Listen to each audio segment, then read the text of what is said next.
Good evening, everyone. My name is Jamaica Miles, co-founder, executive director of All of Us, here for a special edition Focus Friday, The Black Perspective. There's always a lot to talk about on Friday. We're going to focus in.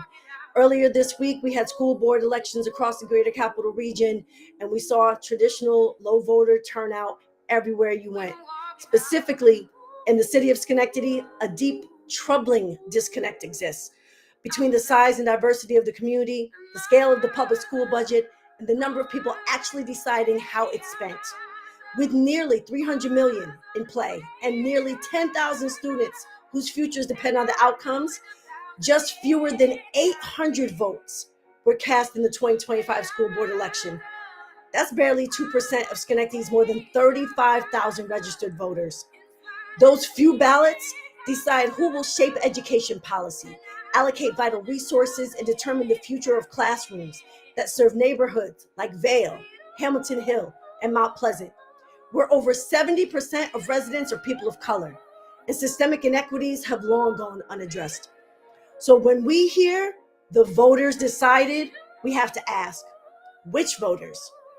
This wasn't the collective voice of a city, it was a whisper.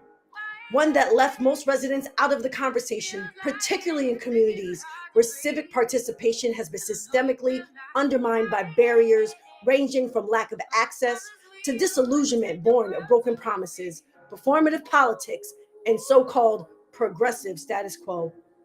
This matters. School board members don't just attend meetings, they shape outcomes that ripple through generations. They determine whether students have culturally responsive curriculum, whether discipline policies are fair and restorative, and whether funding is distributed equitably. When only a tiny unrepresentative fraction of the community votes, decisions are made without accountability and without the voice of those most affected. The pattern doesn't stop at the school board. While the Schenectady police launch a first responder drone program and a 16-year-old child is involved in an officer-involved shooting on Hamilton Hill, public safety and accountability hang in the balance.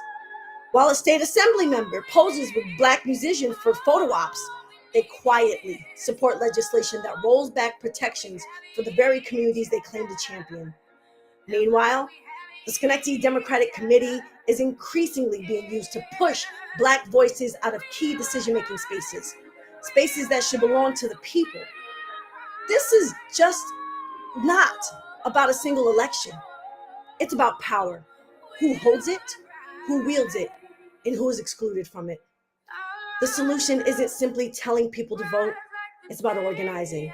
It's about advocacy. It's about creating space for community leadership and holding systems accountable, not only at the ballot box, but in every meeting, every policy discussion, and every budget vote. When we vote, we count. When we organize, we build power. When we show up in numbers too large to ignore, we change outcomes.